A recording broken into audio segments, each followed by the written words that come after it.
Space में एक बहुत बड़ी इमरजेंसी हुई है और उसमें फंसे हैं ये दो astronauts, Sunita Williams and Barry William. और सुनीता विलियम जो इंडियन ओरिजिन की अमेरिकन एस्ट्रोनॉट है। अब इन दोनों के साथ क्या गलत हुआ? कुछ न्यूज एजेंसीज क्लेम कर रही है कि सुनीता विलियम्स स्पेस से रिटर्न नहीं आ पाएंगी, यानी she will die in space. And NASA ने भी बताया कि उनका लौटना अनसर्टन है। क्या स्पेसएक्स हेल्प कर सकता है नासा की? आज दोनों एस्ट्रोनॉट को गए हुए 45 डेज हो चुके हैं, पर नासा से अभी तक कोई ऑफिशियल स्टेटमेंट नहीं आया कि वो कब रिटर्न लौटने वाले हैं। तो चलो आइए इसे एग्जैक्टली समझते हैं हुआ क्या है। डे 1 पे लॉन्चिंग के बाद ISS यानी इंटरनेशनल स्पेस स्टेशन पे सक्सेसफुल डॉकिंग हो जाता है। अब जैसे ही स्पेस में 1 वीक हो जाता है, उनका वापसी का समय आ चुका था, क्योंकि उन्होंने ओनली 1 वीक या 2 वीक का ही मिशन प्लान किया था। वो अर्थ से 5 जून को गए थे स्टारलाइनर रॉकेट से। और जब इन 21 डेज में उनका रूटीन चेकअप चल रहा था मेंटेनेंस का, तब धीरे धीरे टेक्निकल प्रॉब्लम्स आना चालू हुए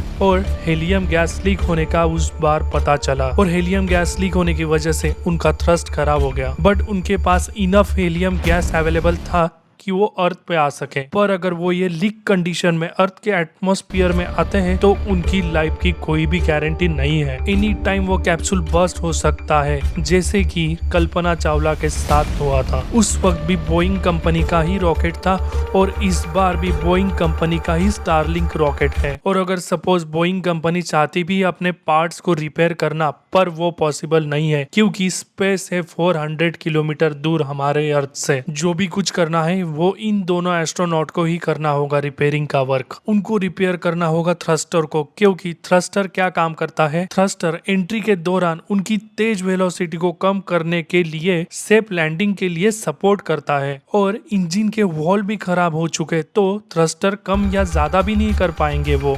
इससे वो अर्थ के सरफेस पे आके टकरा जाएगा या फिर एंट्री करते ही वो बस्ट हो जाएगा। और अगर हेलियम गैस ही लीकेज हो चुका है तो थ्रस्टर को कूलिंग करने का काम कौन करेगा? और अगर थोड़ी हेलियम गैस भी बच गई तो अर्थ के ग्रेविटी में एंटर करने के बाद हेलियम गैस की लीक की वजह से रॉकेट पूरा बस्ट हो जाएगा, क्योंकि हेलियम गैस फ्लेमेबल होता है। अगर वो इतना सारा रिस्क लेके आने की कोशिश भी करे तो ये एक आत्महत्या ही कहलाएगी। और वो वहाँ पे ज्यादा देर रुक भी नहीं सकते, क्योंकि 45 डेज ही स्टारलिंक को डिजाइन किया गया था कि वो उतना ही समय तक चले, उसके बाद वो काम करना बंद कर देगा। अगर एस्ट्रोनॉट ज्यादा देर ऊपर रुके तो उनका बॉडी का फ्लूइड ऊपर के साइड जाना चालू होगा। नासा अब अनदर वे ट्राई कर रहा है कि इन लोगों को नीचे कैसे लाया जाए। इन लोगों को नीचे लाने के लिए उन्होंने स्पेसएक्स से रीच किया। नासा और एलोन मस्क के बीच में बात चल रही है, क्योंकि स्पेसएक्स के पास ड्रैगन स्पेसक्राफ्ट है। ये स्पेसक्राफ्ट स्पेस में 7 एस्ट्रोनॉट को लेके भी जा सकता है और रिटर्न लेके भी आ सकता है, वो भी सेफली। ऑलरेडी ड्रैगन स्पेसक्राफ्ट ने बहुत सारे मिशंस किए अनदर कंट्रीज के लिए और उसका एक बहुत अच्छा रिकॉर्ड है। सो देखना ये होगा कि नासा इन एस्ट्रोनॉट्स को रिटर्न ला पाएगा। अगर आप वैल्यूएबल हो तो नीचे सब्सक्राइब बटन को क्लिक करना। अगर आप डबल वैल्यूएबल हो तो ये वीडियो शेयर करना। अगर आपकी कोई वैल्यू नहीं है तो रहने देना।